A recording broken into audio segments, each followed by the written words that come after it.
Hello, everyone. Welcome back to our live stream on how to do the IFS parts work questions. So we are at witnessing now, and I want to name really quickly on the front end that if by chance, if the screen, your video goes blurry, which it did last time, the link to this table is below in the description. It's in the description for every one of these videos, so you always have access to that. If you have any problems viewing what I'm talking about, feel free to just click that link and then you can have that. You can follow there. You can just follow the table there manually. All right, so we have touched on the first three main steps in IFS, naming the issue and identifying parts. We've talked about unblending and nurturing, self to part relating. We've talked about contracting quite a bit, and now we are into witnessing. In between here, we talked a lot about the 6Fs, did a whole session and a half, I think, on that. And then witnessing did a whole video on resourcing. I believe it was the video before last of this one. So if you haven't watched that, definitely watch that before you watch any of the witnessing stuff. You don't want to jump just right into witnessing. You want to know some things about IFS, and you want to understand how to work with the protectors first. So it's really, really, really important that before you get into working with witnessing and with exiles, that you feel adept at everything I've covered thus far. So that said, witnessing, contracting. So, and this actually applies a little bit earlier. The following is only done after a self-to-part relationship towards a part established and after all protector part concerns are addressed. Any concerns they might feel around spending time with exiles or even approaching an exile. So the client, a self-to-part relationship, it's about the client feeling some quality of self. It's usually curiosity. It can be compassion, and it can be a number of other things. Neutrality at minimum is usually good enough as long as no other protective parts have concerns. One thing to keep in mind with this is that one of the nice things about IFS is that there's a fail-safe baked in. So let's just say you think you've done all the things to prepare to work with an exile, and you notice that the client seems to be judgy around it. So you can come back to, if you pick up on anything like that, just simply assess, how are you feeling towards the part now? So the thing is, you can almost always get a sense of when there's a protector part somewhere in the bandwidth. And once you identify that, you shift gears, you're back into doing the 6Fs and just addressing whatever the protector part needs, and or contracting with both the protectors and the exiles, as we've covered. So let's just move forward though. So let's say all of that's done and things are self to part relating. The client feels, let's just call it compassion towards an exile that, let's say, is holding a lot of pain in a particular memory. Let's just call it a traumatic memory. So can you hang in there, or is this more than you can handle? You're asking this when clearly there's a lot of emotion that's being processed and or sensations. Dewey Freeman used to talk about how you don't ever want to assume that something is traumatizing for a client or something is too much for a client. You always want to check it out. We might have all sorts of our own countertransference, our own unresolved stuff that might lead us to believe, oh my gosh, I have to rescue this client from what they're feeling. More times than not, and I'm talking, it's probably in the 90 percentile. If I simply ask, Can you hang in there, or is this more than you can handle? Most of the time, people say, I can handle this. So always, always, always, always check that out. Another way of asking the same thing, is it okay that this part is having and or sharing these feelings and or memories? Or is that okay? What's being shown is what you're implying. So is that okay? The client might say, there's just a lot of sadness here. It's a lot of pain. So just ask, is that okay? What I love about this wording, the is that okay? I don't remember which video it was, but there is one of many wonderful Matt Kahn videos where he's a lot like how I am, where he trusts, like Gangaji trusts, like Julia Mick trusts, that we can handle whatever is going on inside of us if we just are with it in the right way. So he had this one piece, it was so beautiful, just the way he talked about it, that no matter what comes up inside of you, if you can just let that part of that feeling know, it's okay. It's okay. It's okay. It's so simple, but it's also so powerful. Of course, it has to be genuine. You have to be in self. The client needs to be in self. But just remember, like, it can be that simple. And so if a client can tolerate what's being shared, this is along those lines, let the part know you can handle it.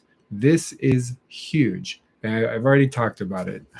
But so many of us have been told that we're too much. And so much of our society, a lot of societies, is around just suppressing emotion. And so it could be so, so healing. But, this simple intervention, this is such an important step here.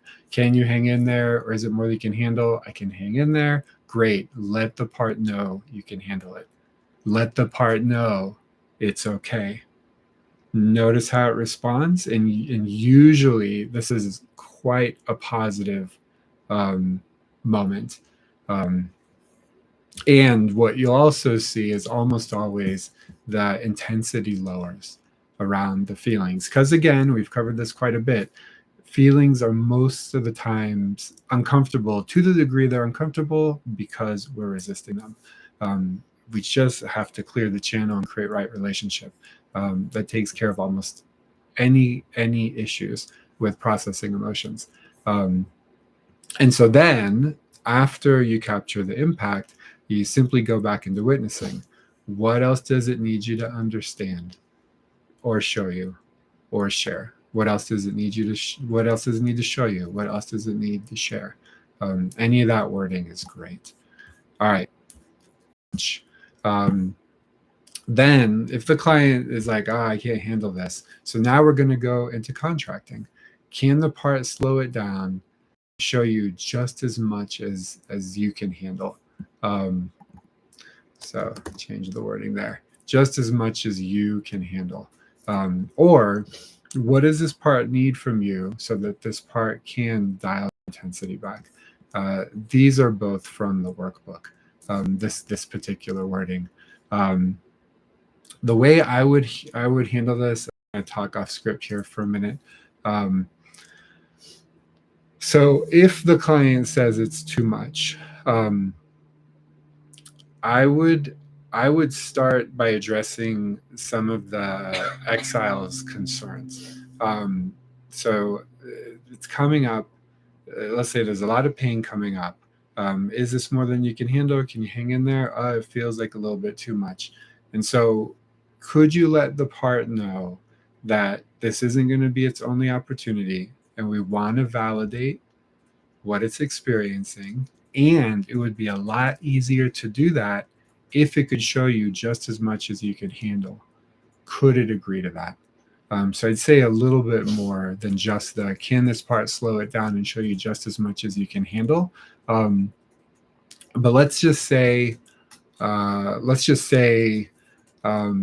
the part is like, no, I can't slow it down. We're doing this. And there might not even be words to it. But you then want to start asking, okay, well, what is this part concerned would happen if it did slow it down?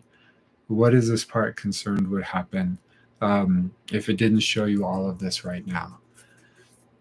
And then whatever the concerns are, they're almost always really young logic concerns, and then you just address them directly. And as you address each one, you can then check in again. How's a part feel now about showing you just as much as you can handle? And at a certain point, if it feels like it can trust you and the concerns are addressed, it'll be okay with that. All right. But let's just say worst case scenario. If contracting with the part doesn't work, you use direct access. What is direct access? We haven't talked about that much at all.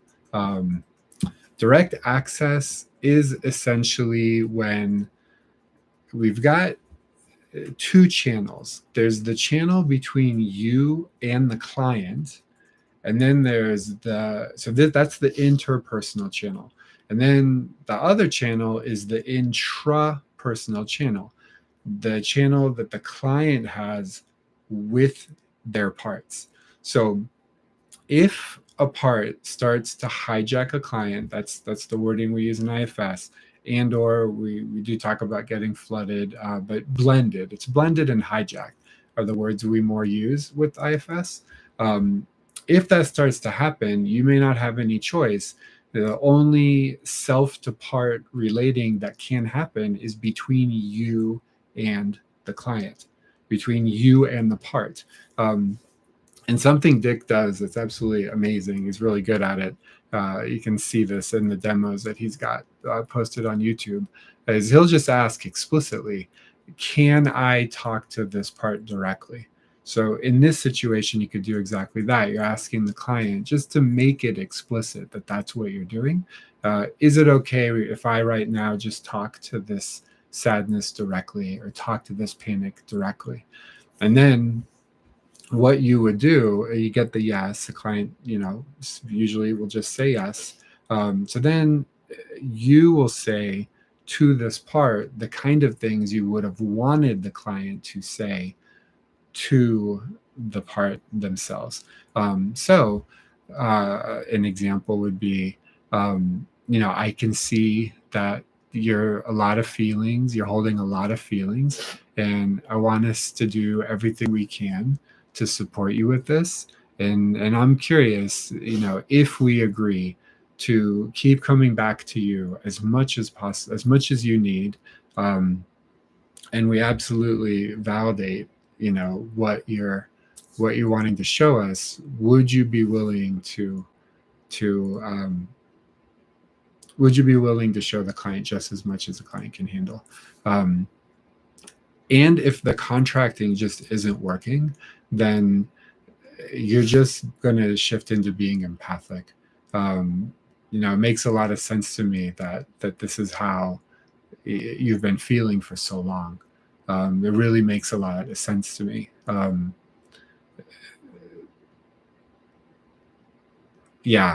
thinking, like, do you go? I don't think I've ever had to do this, but would you go into what else do you need from me to know?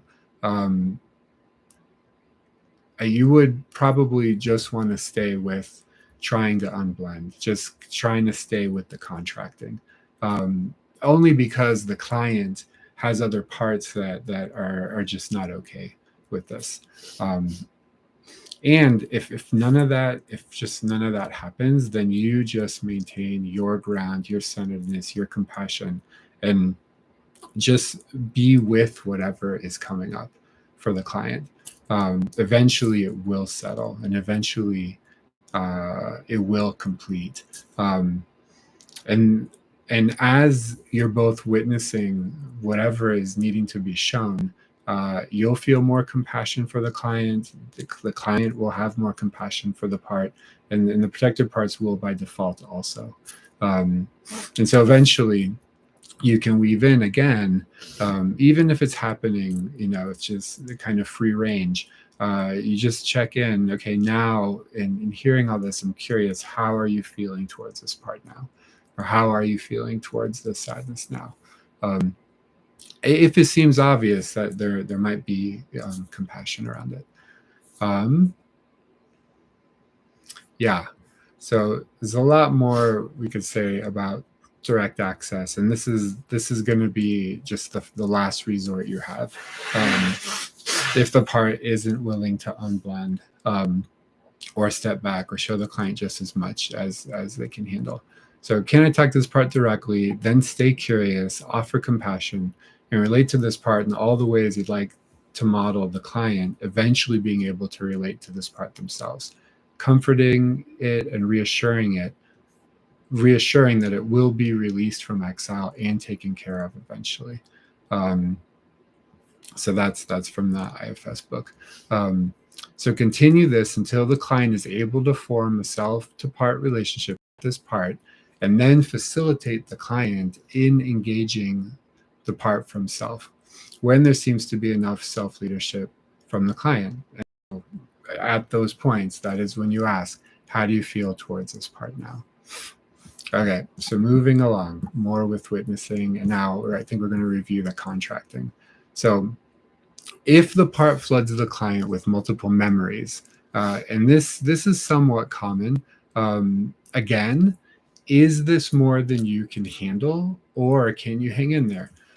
Sometimes clients are perfectly fine with it. This is, the parts haven't had a chance, the exile hasn't had a chance to have any of this significantly validated or seen, and so you roll with it if the client can hang in there with it. And that said, generally speaking, it's usually more effective for a specific memory if the client can focus on it one memory at a time.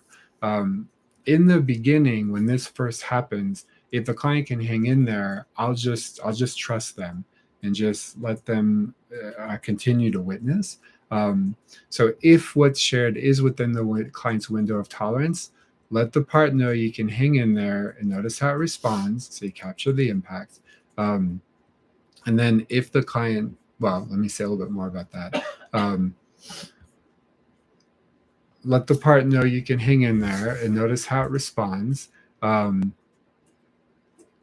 And then at different points, as it's showing the memories, and you can even do this around the fact that it's showing a lot of memories, you can start to ask, does it make sense to you why this part would have all these memories to show? And then if the answer is yes, good, let it know that you get it. And are these memories making sense? Does it make sense why it show you these memories? If they say yes, that's a great opportunity to let the part know that, capture its response. And so if the client says it is too much, now we're getting into contracting. Ask the part to show you one memory at a time and let it know you'll eventually get to everything it wants to show you. So you always want to create rain checks for the parts. I'm a little bit distracted because this font should be black. So I'm going to just take a moment, if you don't mind. I apologize.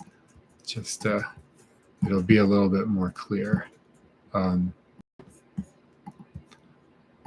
I had these in here as images, and I wanted to be able to add links from the live stream to the respective sections. So I went back and turned all of this into text so that we'd be able to do that. Okay, and all of these black. I really do apologize. It is super distracting me.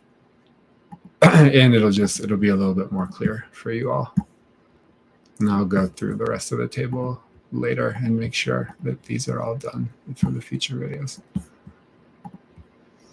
If you're watching this, I will certainly bookmark a chapter skipping this part right here. So you could just jump ahead.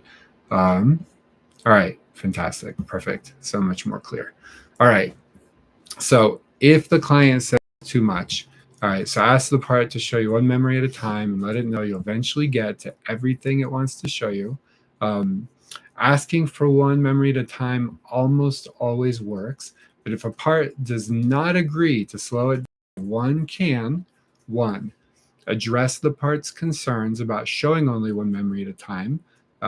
Again, it's usually a young logic response. And a lot of times it is, I don't think I'll have another chance. That's almost always what it is. So you just address that. No, we're going to keep coming back to you as many times as we need. One can check how the client is feeling toward the part. Oftentimes exiles will flood if another part is trying to repress them. So this is really important. I don't come up against a lot of issues with exiles trying to flood clients because of how thorough I am making sure that there's a self to part relationship there. And I mentioned this before, so this is a little bit of a review. If an exile is just so adamant at flooding and at pushing all of it through, it is usually because there is a part somewhere trying to push it down. Maybe it got missed, maybe it kind of crept back in, which happens, absolutely happens. So sometimes when the client's getting flooded, I get curious. How are you feeling now towards the part? And lo and behold, there's a protector part that feels somewhat judgy or scared. So then you're going to pivot, address whatever the concern is, ask if it can step back, let it know you understand why it wouldn't be thrilled about being with all these feelings. Sometimes it helps to even just put a time frame on it. Like, would this part be willing to step back just for the next 20 minutes while we're in session? At minimum, just 20 minutes to let us have a more direct connection to these feelings, or a direct connection to this part, to the exile. Okay. And so then, yes, the concern, oftentimes the part will think it's its only opportunity, so you address that. Or the part doesn't trust the client. This is actually relatively common. Really, anytime an exile part in particular, but really any part, but an exile part is trying to flood the client and or just isn't responding in a way that shows that what's happening feels healing for the part and for the exile. Oftentimes it can be because the part doesn't trust the client. So this is something I'll just rule out at times like this.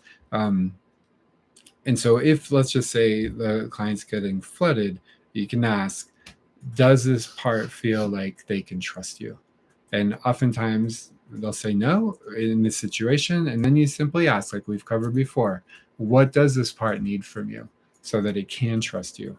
It's almost always something you can do immediately. So then you do it right there and then, and notice what happens to the trust, and it tends to get stronger. And so just give an example here. Let's say, does this part feel like it can trust you? And the part says no. What does it need so I can trust you more? Sometimes an exile like this will say things like, well, I need you to take better care of yourself. You're always engaged in blank addiction. Does that make sense to you? Yeah, it does. Okay, can you let the part know it makes sense why it wouldn't trust you? Because you're spending a lot of time, on screens. Okay, how's it respond to that? No, it appreciates it. Well, could you genuinely and sincerely let it know that you're working on that, and you want things to be better in that regard? Sure. Okay, let the part know. How's it feel now? How's it feel about trusting you now? It feels like it can trust me a little bit more. That's just a little example of what it can look like. And then, like we've covered before, I was alluding to this a lot earlier. These parts in these times can benefit almost as a sidebar in simply finding out what the client's current age is. And so, how old does this part think you are would be kind of a more thorough exploratory way of asking that, because you might get an age that's in between the client's age and the part's age, and now you've identified a babysitter part or firefighter or protector part. You could, if you want to save a little bit of time and not get kind of distracted into that, although sometimes it is important to flush that out, then the more specific question is, Does this part know how old you are? And if the answer is no, would this part be open to finding out? Would this part like to find out? You make it through that, and now there's a much clearer channel, self-to-part channel most of the time. Okay. Oh, and here we are. I went through all of it. And again, all of this should be in black. Boo. So for the first one, I'll just take a second. I'll chapter this gap. Just take me a second to redo.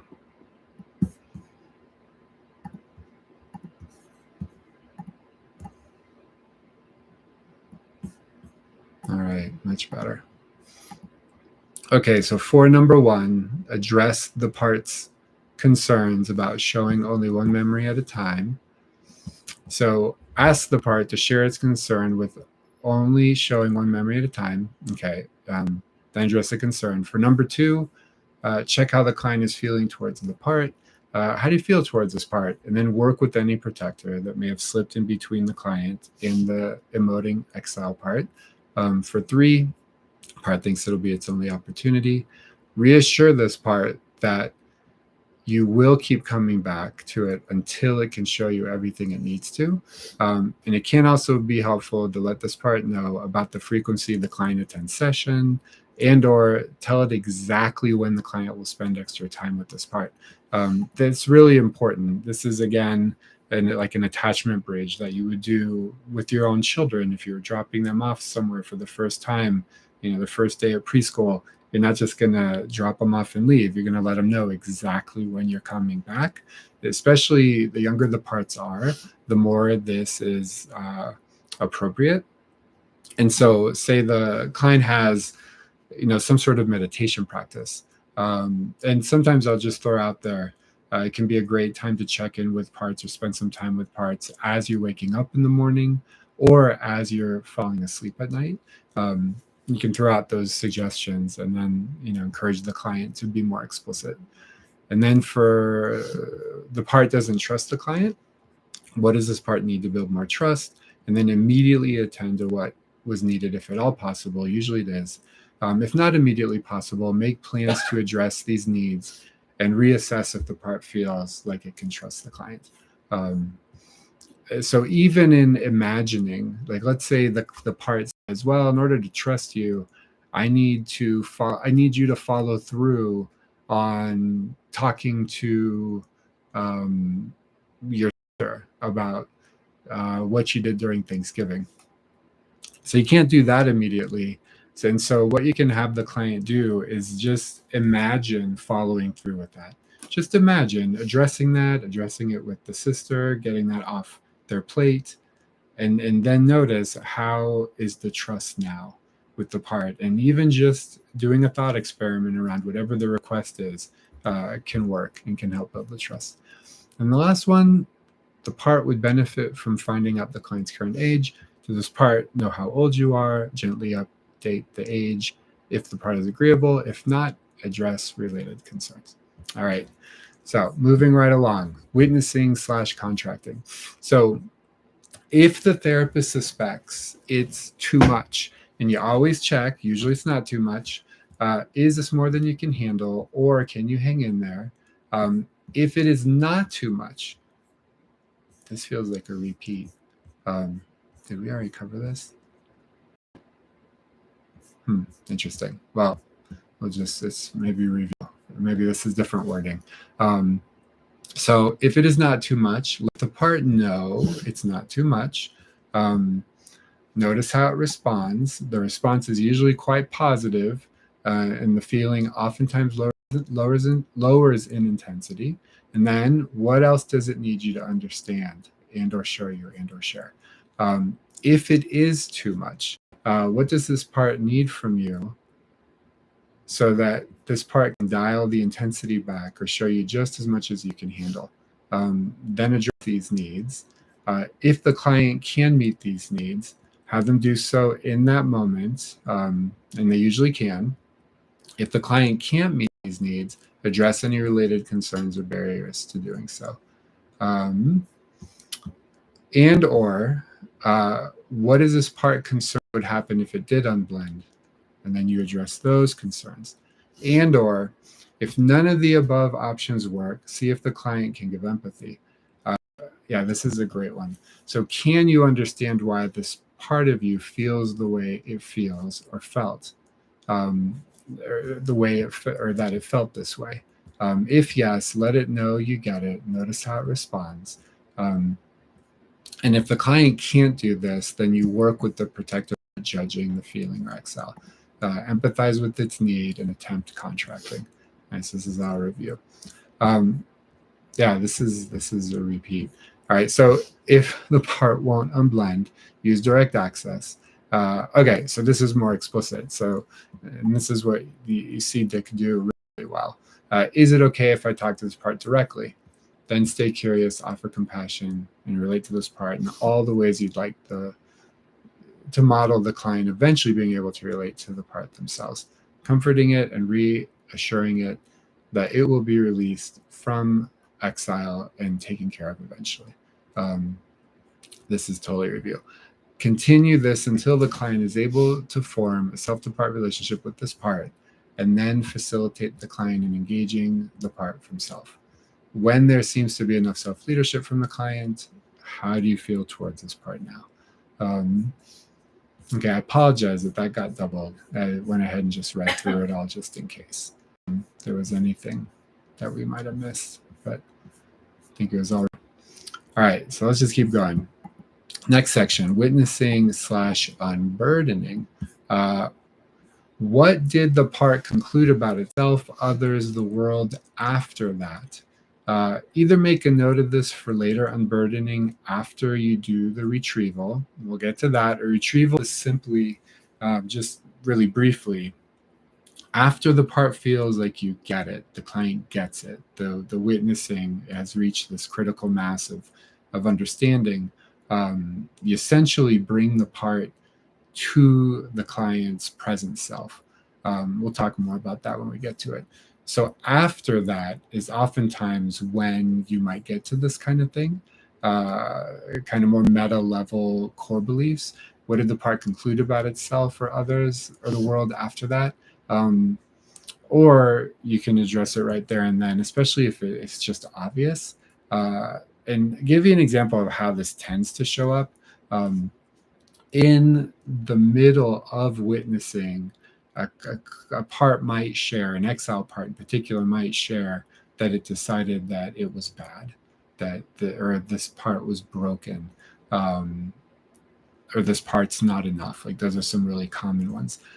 So you could right there and then, if the context is right, if there isn't a lot going on memory-wise, like if the part is still showing you the abuse and it's still being, confronted by somebody else, you want to see that through and get things somewhat safe first, and then go into evaluation mode.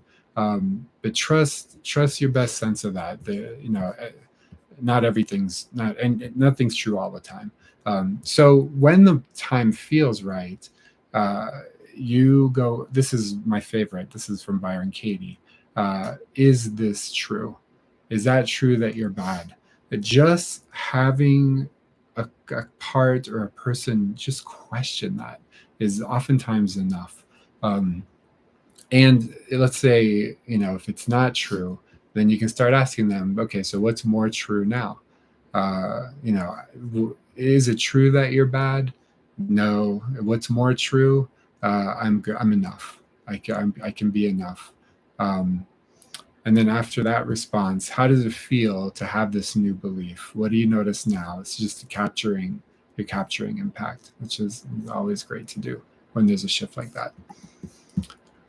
All right, reparenting, redo, and proximity. Okay, so this step can be played with at various points in the redo phase as needed. Ideally, once early on to create more befriending, and once toward the end to strengthen the attachment. All right, so this question, how close are you to this part, is a very helpful assessment. Sometimes I'm assuming the client's right next to the part, and things maybe kind of aren't landing. And then I ask, in your mind's eye is another way to talk about this. In your mind's eye, how close are you to this part? How do you see the part first person? And then the client might tell me, oh, they're a mile away. That explains things. I wouldn't say that out loud. But that's an example of where this can be a bit of an assessment tool. And if say, so here's the thing. Eventually, and of course, paced well with consent, I eventually want to get to this last step. Would this part like to be held? Would this part like to be hugged? I think just that kind of embrace and touch from a safe person is so primal and core. Sue Johnson's attachment book, I think, is called Hold On Tight, one of her books. It's not an accident. Think of the attachment experiments with the Reese monkeys, where they're holding on to this carpeted pseudomom. It's so key. That's my ideal for young parts, is for the person to be able to hold the part.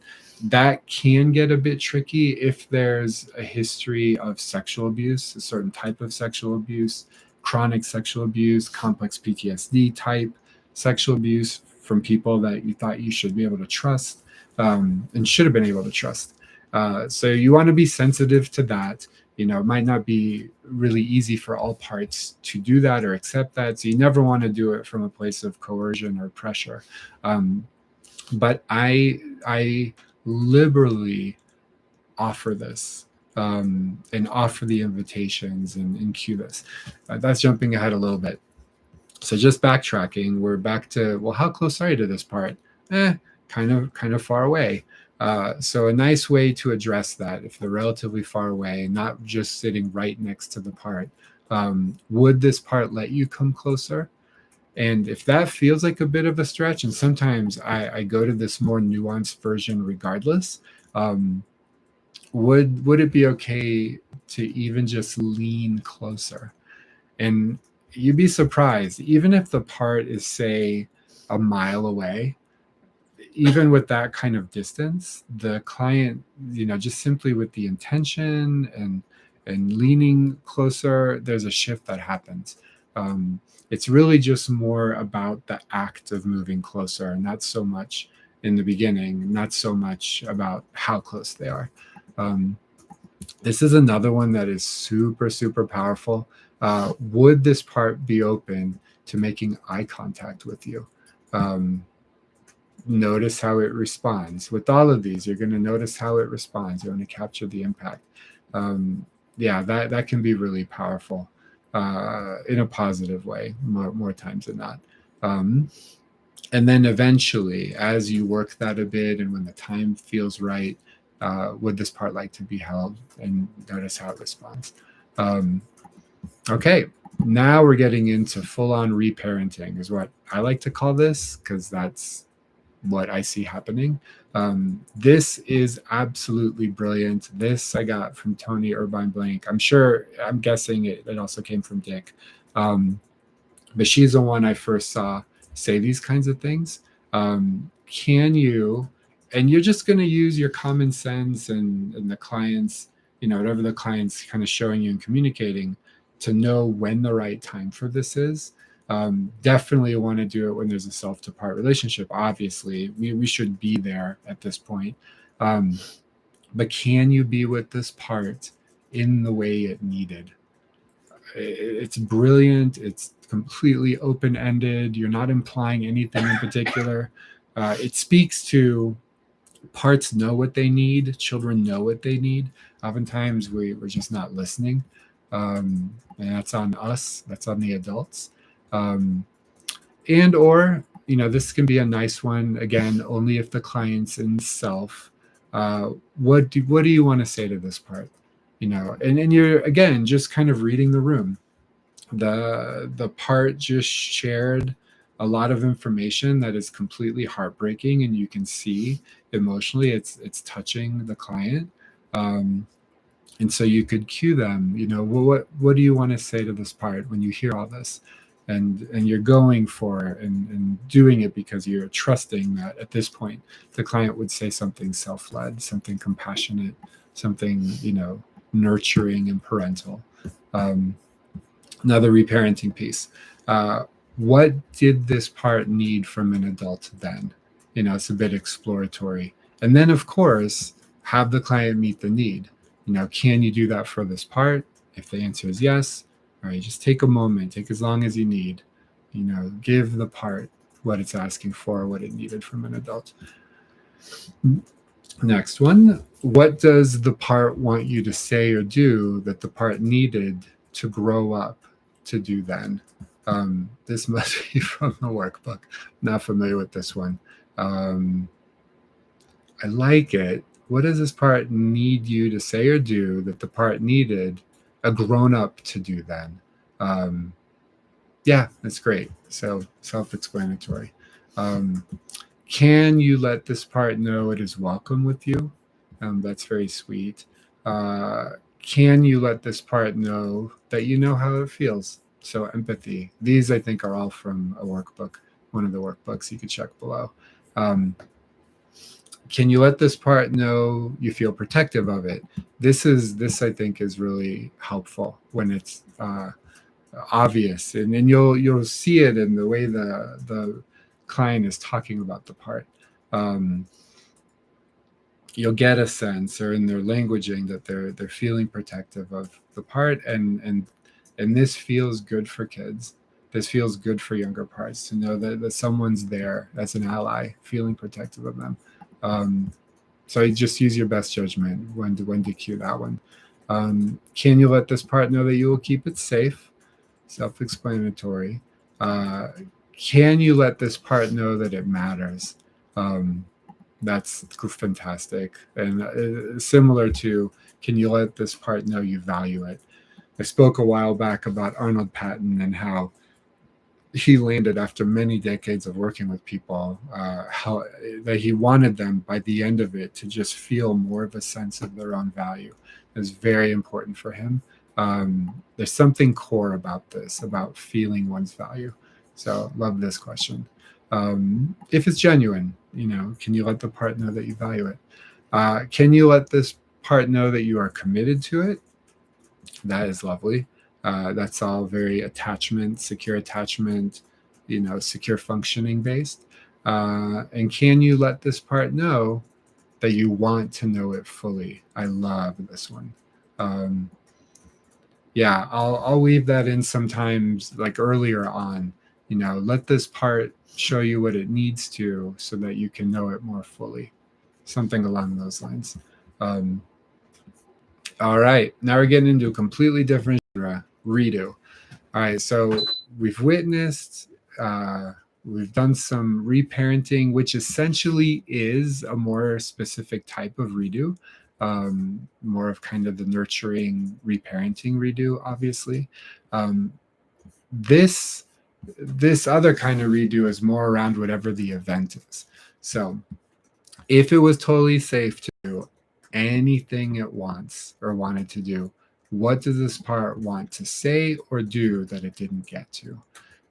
This wasn't as much of a thing when I was first trained in IFS. I love seeing it now. It wasn't actually one of the main steps, but now it's one of the main steps. This is right out of Gestalt, whether IFS may not realize that. But in Gestalt, there's a very core piece around unfinished business. That is something that Fritz Perls and company saw again and again, that people, for a lot of reasons, then interrupted themselves.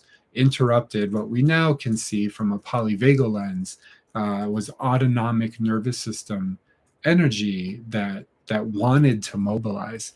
And or just wanted to protect the person in a particular way. That energy does not go away. You want to get to the defense completions, like we talked about 2 videos ago. when I went over all the resourcing options, or some resourcing options. So this is amazing.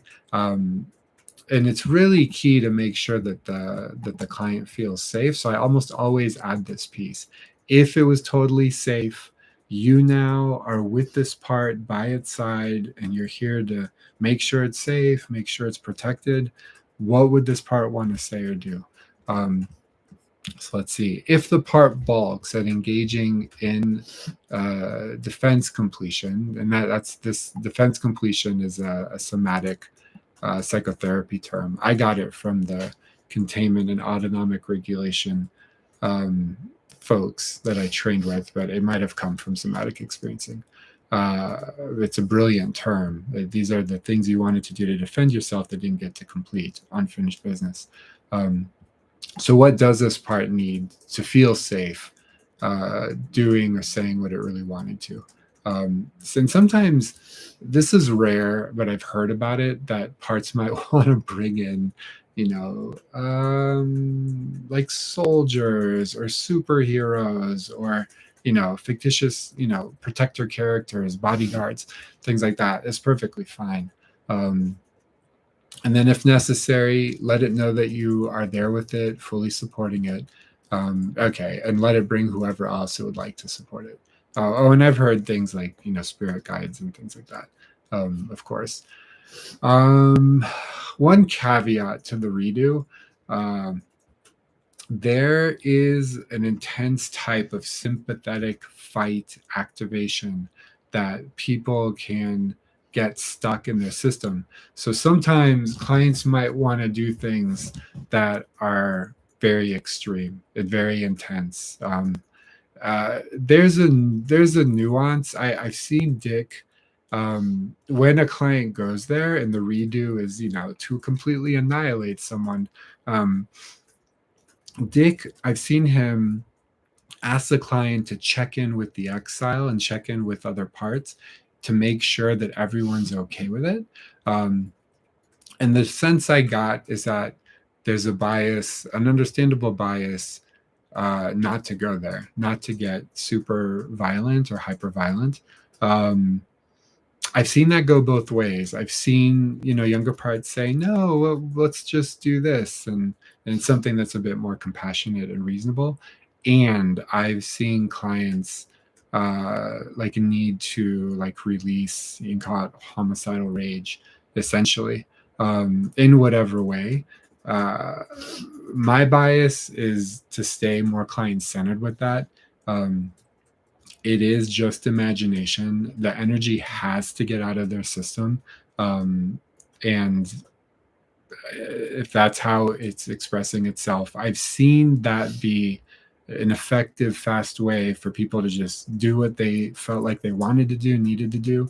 And then on the other side of that, things might shift. Obviously, they know, and I think the parts know, they're just working with the imagination. So they might even do something really intense and then later circle back to the person and have more restorative experience. But initially, I am just not a fan of taking people out of their experience or shaming, like really anything emotional. And this is the same safe context to just move it through.